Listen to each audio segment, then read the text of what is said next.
নমস্কার, কেমন আছেন? ডিসেম্বরের 17 তারিখে আমার জন্মদিন ছিল।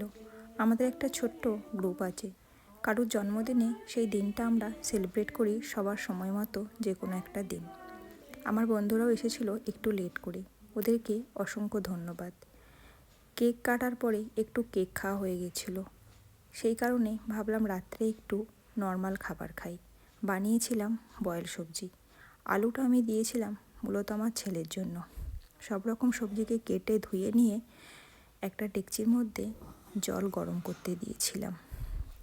জলটা ফুটে গেলে ওপর থেকে একটা ছিদ্রযুক্ত বাটি দিয়ে সবজিগুলোকে ভাপিয়ে নিয়েছিলাম।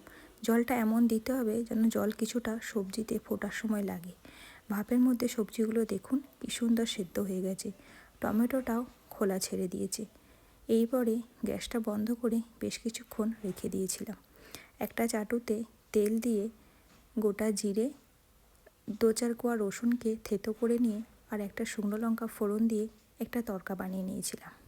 তেল খুব সামান্যই দিয়েছিলাম, 1 চামচ মতো হবে।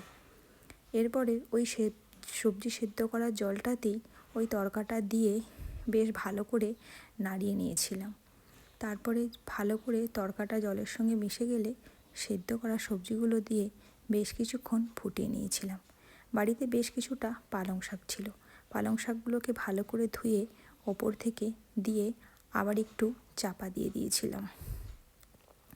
এটা খেলে কিন্তু পেটও ভরে যায় আর খাবারটাও হালকা হয়।